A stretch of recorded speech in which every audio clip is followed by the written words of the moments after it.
Hello friends, ഞാൻ Sauda Beevi, retired social scientist, TD medical college Alappuzha. നാളെ March 8 തീയതി നമ്മൾ ദേശീയ വനിതാ ദിനം ആചരിക്കുകയാണ്.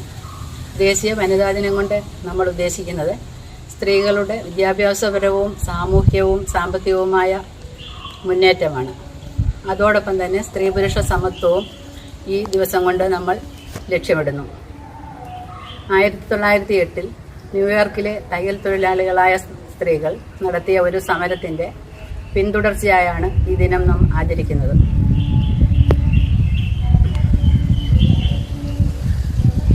ക്ലാര സെറ്റ്സ്കിൻ എന്ന പേരായ ഒരു അഭിഭാഷക, ജർമ്മനിയിലുള്ള ഒരു സോഷ്യൽ ഡെമോക്രാറ്റിക് പാർട്ടിയുടെ നേതാവായ ഒരു അഭിഭാഷക, ആഗോള വ്യാപകമായി 15,000-ഓളം തൊഴിലാളികളെ സംഘടിപ്പിച്ചുകൊണ്ട് നടത്തിയ ഒരു പ്രക്ഷോഭം, അതിൻ്റെ പിന്തുടർച്ചയായി അവർ ആ സമരം കൊണ്ട് ആവശ്യപ്പെട്ട് ഇൻ്റർനാഷണൽ വിമൻസ് ഡേ ആഘോഷിക്കണം എന്ന ഒരു മുദ്രാവാക്യം മുന്നോട്ട് വെച്ചു.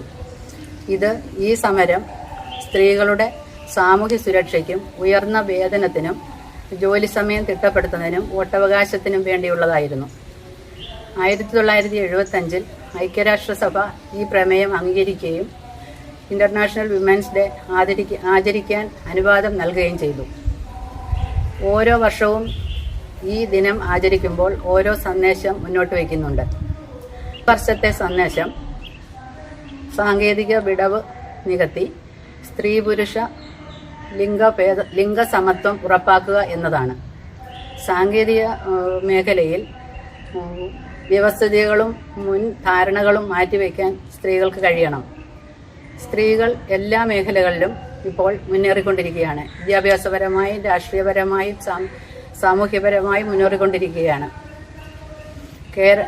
50% ഭരണത്തിൽ 50% സംവരണം നൽകുന്ന ഏക സംസ്ഥാനം കേരളമാണ്. കേരളത്തിലെ വെറും അടിസ്ഥാന വിദ്യാഭ്യാസം മാത്രമുള്ള ഒട്ടനവധി സ്ത്രീകൾ കുടുംബശ്രീയാണ് അതിലെ ഉത്തമമായ ഒരു മാതൃകയാണ്. കേരളത്തിൽ നടക്കുന്ന കുടുംബശ്രീ അതിൽ വിദ്യാഭ്യാസം വളരെ കുറഞ്ഞ സ്ത്രീകൾ പോലും മുന്നോട്ട് വരികയും ഗവൺമെൻറ് അവർക്ക് ഒട്ടനവധി തൊഴിൽ സംരംഭങ്ങളും IT അധിഷ്ഠിത തൊഴിലുകളും പോലും ചെയ്യാനുള്ള സൗകര്യങ്ങൾ ഇണക്കി കൊടുത്തുകൊണ്ടിരിക്കുകയാണ്. നമ്മുടെ വിദ്യാഭ്യാസ മേഖലയിലും സാമൂഹ്യ സുരക്ഷാ മേഖലയിലും എല്ലാം സ്ത്രീകളുടെ ആരോഗ്യത്തിനും വിദ്യാഭ്യാസത്തിനും സാമൂഹ്യ സുരക്ഷയ്ക്കും വേണ്ടി ഒട്ടനവധി പദ്ധതികൾ കേരള ഗവൺമെൻറ് നടപ്പാക്കുന്നുണ്ട്. വിദ്യാഭ്യാസ രംഗത്ത് പെൺകുട്ടികൾക്ക് ഒട്ടനവധി അവസരങ്ങൾ സൃഷ്ടിക്കുകയും തൊഴിൽ നേടാൻ സ്വയം തൊഴിൽ ചെയ്യാനും വിദ്യാഭ്യാസം നേടിയെടുക്കാൻ ഉന്നത വിദ്യാഭ്യാസത്തിനും ലോണുകളൊക്കെ നൽകി സഹായിക്കുന്നു. സ്കൂളുകളിൽ അംഗൻവാടി മുതൽ +2 വരെ സ്കൂളുകളിൽ ഉച്ചഭക്ഷണം കൊടുക്കുകയും പോഷകാഹാരങ്ങൾ കൊടുക്കുകയും നല്ല ഹൈടെക് വിദ്യാഭ്യാസം നൽകുകയും കേരളത്തിലെ സ്കൂളുകളിൽ ചെയ്യുന്നുണ്ട്. ഉന്നത വിദ്യാഭ്യാസ മേഖലയിൽ സ്ത്രീകൾക്ക് വരുമാനം സ്വയം കണ്ടെത്തി, ലോണുകൾ വഴി സ്വയം കണ്ടെത്തി വിദ്യാഭ്യാസം ചെയ്യാനും ജോലികളിൽ ഏർപ്പെടാനുമുള്ള സാഹചര്യങ്ങൾ ഉണ്ടാക്കി കൊടുക്കുന്നു. സാമൂഹ്യ സുരക്ഷാ മേഖലയിലാണെങ്കിൽ സ്ത്രീകൾക്കും എല്ലാ ജനങ്ങൾക്കും സാമൂഹ്യ സുരക്ഷാ പെൻഷൻ അനുവദിക്കുന്നുണ്ട്. അതിൽ സ്ത്രീകൾക്ക് അവരുടെ ബന്ധുക്കളെയും അശരണരായ ആളുകളെയും സംരക്ഷിക്കുന്നതിന് വേണ്ടി അവർക്ക് വേണ്ടി ആശ്വാസകിരണം എന്ന ഒരു പദ്ധതി ഗവൺമെൻറ് നടപ്പാക്കുന്നുണ്ട്.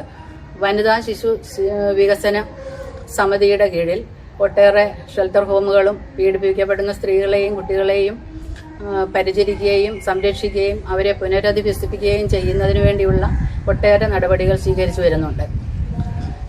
അഫ്ഗാനിസ്ഥാൻ പോലെയുള്ള രാജ്യങ്ങളിൽ നമുക്കറിയാം, 20 വർഷത്തിന് മുൻപ് മലാല യൂസഫ്സായി എന്ന 14 വയസ്സുള്ള പെൺകുട്ടി മുസ്ലിം പെൺകുട്ടികളുടെ വിദ്യാഭ്യാസത്തിന് വേണ്ടി ഒട്ടനവധി പോരാട്ടങ്ങളിൽ പങ്കെടുക്കുകയും അവസാനം അവർക്ക് പീഡനം, ഒരുപാട് മർദ്ദനങ്ങളുമേറ്റ് മരണത്തിൻ്റെ വക്കിലെത്തിയ ഒരു പെൺകുട്ടിയാണത്. ആ സാഹചര്യത്തിൽ അവളുടെ കുടുംബവും സമൂഹവും അവളെ അമേരിക്കയിലേക്ക് കൊണ്ടുപോവുകയും നല്ല ചികിത്സയും ഹൈടെക് വിദ്യാഭ്യാസവും കൊടുത്ത് പുനരുജ്ജീവിപ്പിക്കുകയും ഇപ്പോൾ അവൾ നല്ല ഉന്നതമായ പദവിയിൽ അമേരിക്കയിൽ കഴിയുകയാണ്. അഫ്ഗാനിൽ ഇന്നും താലിബാൻ ഭരണകൂടം സ്ത്രീകൾക്കും കുട്ടികൾക്കും ഒട്ടനവധി ഗുണമല്ലാത്ത പ്രവർത്തനങ്ങൾ നടത്തിക്കൊണ്ടിരിക്കുന്നു. ഇപ്പോൾ ഇന്നത്തെ പത്രത്തിലും ഉണ്ടായിരുന്നു, അഫ്ഗാനിലെ വിവാഹമോചിതരായ സ്ത്രീകൾക്ക് അവരുടെ ഭർത്താവിൻ്റെ വീട്ടിൽ അടികൊണ്ടാലും അവിടെ പോയി താമസിക്കണം എന്നൊരു നിർദ്ദേശമാണ് കോടതി വെച്ചിരിക്കുന്നത്. അവിടെ ഉയർന്ന വിദ്യാഭ്യാസത്തിന് സ്ത്രീകളെ അനുവദിക്കുന്നില്ല. മറ്റ് കേരളത്തിന് വെളിയിൽ ഇതര സംസ്ഥാനങ്ങളിലെ തൊഴിലാളികളുടെയും സ്ത്രീകളുടെയും കാര്യം എടുത്താൽ അവിടുത്തെയൊക്കെ സ്ത്രീകൾ സാമൂഹ്യപരമായും ആശയപരമായും അവരെല്ലാം വളരെ പിന്നോട്ടാണ്. അവരുടെ ഉന്നമനത്തിനായി ആ ഗവൺമെൻറ്റുകൾ അവിടെ ഒന്നും ചെയ്യുന്നില്ല. യു പിയിലൊക്കെ ആണെങ്കിൽ BJP ഭരിക്കുന്ന യു പിയിൽ ചെറിയ കുട്ടികളെ പോലും പീഡിപ്പിക്കുന്ന വാർത്ത നാം നിരന്തരവും പത്രങ്ങൾ വഴി അറിയുന്നുണ്ട്. അവിടെ ജാതി വിവേചനവും വർണ്ണവിവേചനവും എല്ലാം ഇപ്പോഴും നടമാടിക്കൊണ്ടിരിക്കുന്നു.